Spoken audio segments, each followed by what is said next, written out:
expectation at Barcelona is always to win a trophy, and I would love to see them being domestic champions once again. I think that the team having this mix of youth and experience is always a fun thing to see. The young players especially getting on the score sheet today for their first ever professional goals, and Martin and obviously making sure that he's celebrating and feeling a part of the team.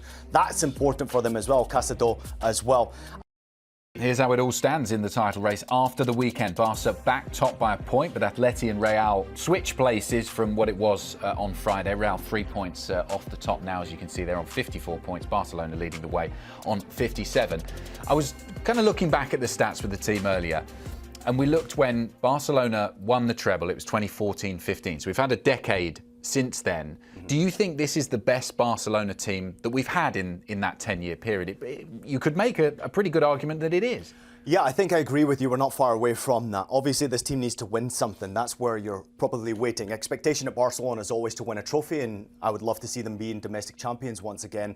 I think that the team having this mix of youth and experience is always a fun thing to see. The young players especially getting on the score sheet today for their first ever professional goals, and Martin and obviously making sure that he's celebrating and feeling a part of the team. That's important for them as well, Casado as well.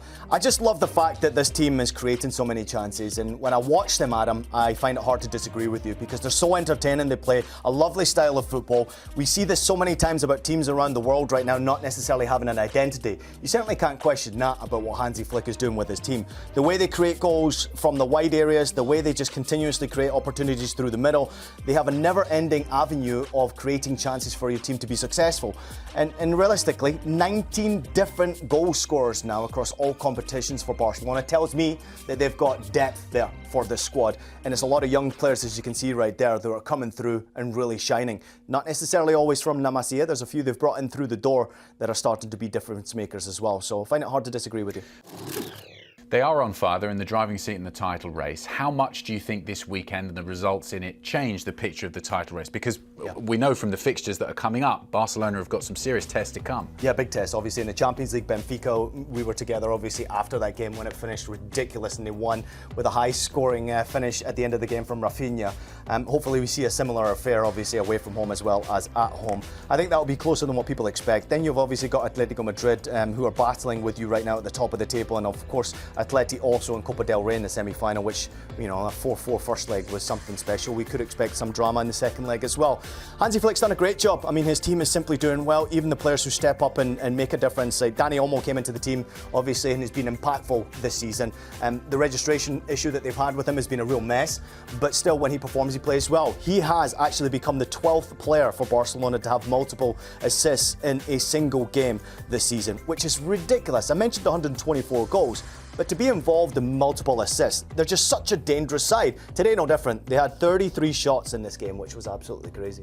And it is a lot more goals than the rest of the competition around Europe. 105 for Real Madrid, that's pretty good going, but 124 for Barca, and you can compare that to PSG in French football, Bayern and Liverpool as well. Much behind that target set by Barcelona. And speaking of goal scorers, we saw Robert Lewandowski there.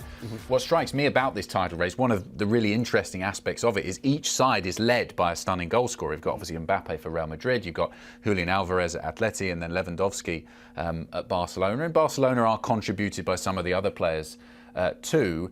If you were to kind of only be able to have one of them, which way would you go?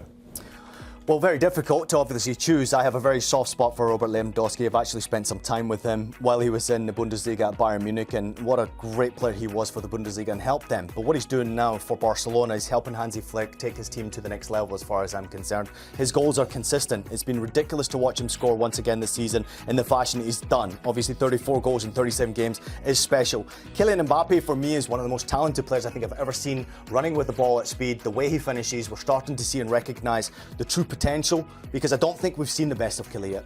I know he's obviously won a World Cup. I want to see him win a Champions League trophy. I'd love to see him have success domestically with Real Madrid. He is an outstanding footballer and someone that I enjoy watching. Julian Alvarez has made a great move, as far as I'm concerned. Obviously, recognising at Manchester City he wasn't going to be number one with the battle alongside Erling Haaland. So what he did do is he went to an Atleti side where he's had to be patient. He's not necessarily always been in the starting 11. Sometimes he's come off the bench. but he's another World Cup winner that's full of confidence and a tremendous goal scorer across multiple competitions, and they're going to need that rotation as they go between now and the end of the season. I'm leaning on Lewandowski having success with Barcelona domestically. I think Barcelona can win it this year. Atleti will go very close with them, whereas Real Madrid's focus will probably be on the Champions League. But this guy's just unbelievable. He continues to get better and better. You know, we talked about obviously the goals they've scored, 124 across all competitions.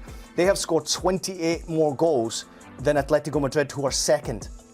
You know, if that doesn't tell you much about the squad, I don't know what will, because they're just so deadly, so dangerous, so creative, and for a player like him at his age, he's still managing to be that guy that's a difference maker in Europe's top 5 leagues. He's one of the best and will remain one of the best. How on earth he never won a Ballon d'Or is beyond me in 2020.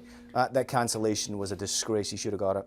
I want to pick up on something you just mentioned there about Kylian Mbappe and the levels that he's still got. When we're climbing the stairs, he's still got a few levels to go. Agree? I agree, but what is it in his game, or perhaps with the players around him, the contribution that they can make, that he's getting at Real Madrid that he wasn't getting at PSG, for example?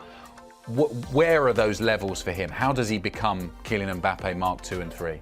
Well, Kylian Mbappe this season's taken 106 shots. And he's scored 17 goals in La Liga, which is quite exceptional. It's brilliant. I'd like to see more consistency, certainly with the opportunities he's got and is going to continue to get playing in that Real Madrid side. It's probably the most talented players that he's had around him ever in his lifetime. And I know he's been at PSG with a lot of talented players around him, including Lionel Messi and including Neymar and multiple others who have been around there. But to me, this is a Real Madrid side that is determined to win trophies, and to do that, you've got to be playing your best football in every single position. He'll get more opportunities than he's ever had before playing in that number 9 position, and I think he's starting to master that position. Now, this is where I see the development. Kylian Mbappe notoriously has always drifted off to that left-hand side where Vinny Jr., he wants to play in that position, right? But now what we're recognising is that if you give him time, Kylian Mbappe, he can essentially master any position you put him in. And the number 9 at Real Madrid is one of the most notorious positions for pressure. You have to have success. You've got to score goals. And to score goals, you've got to win trophies at that football club. Otherwise, your time is limited at that football club. And Kylian Mbappe is showing me right now that he is mastering that number 9 position in a Real Madrid jersey. It's fabulous to watch him motivate himself, change his style of play, make different runs, and become a better footballer than we've seen before. He's been absolutely brilliant so far this season. Let's just recheck on the standings at the top of the table, because it is an intriguing title race. Barcelona end the weekend at the top once again, 57 points from their 26 matches. Atletico 1 point behind on 56, and then Real Madrid, after their defeat to Real Betis, really the losers on the weekend, they're on 54, so 3 points behind and with some work